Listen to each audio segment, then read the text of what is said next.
Yes, welcome to Stokes Wood Primary School in Leicester. This is a state primary. It's very busy, although all of the teachers, all of the parents, children, one teacher still here, have gone home.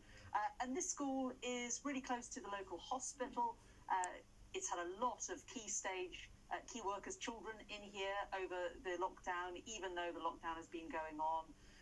And also it has a really mixed population. Over half of the pupils are from Black, Asian or minority ethnic backgrounds, and around 40% of the children in the school overall receive free school meals.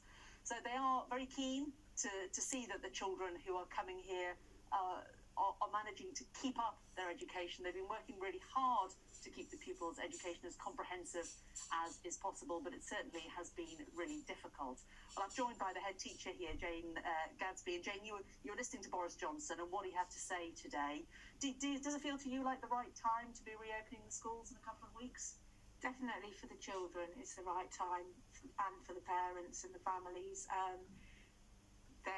They've worked really hard at home, they've done their best, but I think they're all ready to come back to school.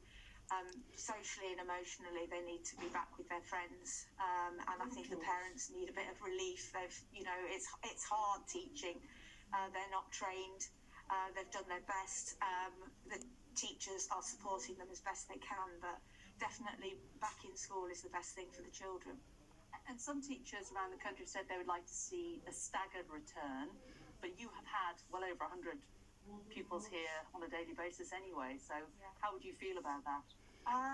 Well, who do you bring in first, really? I mean, every year group would say that they are a good year group to come back first.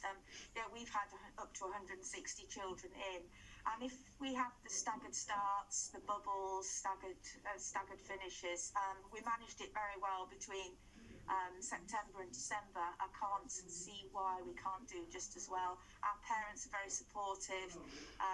They wear their masks. They don't hang around. And we are fortunate in we've got a large school ground, so they can spread out. I go round at the beginning and the end of the day, making sure and asking politely, where's your mask? And please move along. And it seems to work. Communication is the key. And I asked you earlier, before Boris spoke, about the idea of working through the summer holidays that has been suggested. We saw also in the Commons suggestions of a longer school day. Do you think either of those things are necessary for primary school children? For some children it would work, but I think for most children a day is long enough, and they won't have been in school for quite a while. It's going to be hard work getting used to focusing for such a long time. I think it would be a bit much, to be honest, and I think it would be a bit much for the teachers because it's going to be hard work. And what you want is to get the most out of them during the school day.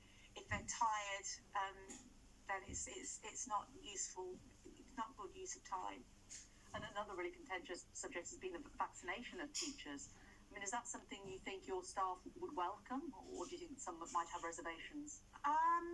Well, it's a personal thing, isn't it? I mean, I think it would be a good thing. I think that would make teachers feel more at ease. I mean, there are lots of groups of professionals that would be in the same position, but certainly it would make you feel less anxious. I think it would be a good thing. Jane, thanks so much. Well, the reason that we are here at this school is that Leicester was, of course, one of the first places in the country to have a lockdown, and large parts of the city and the surrounding areas have been in lockdown for almost a year. But it does feel today like there is possibly a glimmer of light at the end of the tunnel, and certainly as far as schools are concerned, the news today means that a large number of children are going to get a really warm welcome at this school in particular on the 8th of March. Yeah, I'm sure they will. Jane, thank you very much indeed.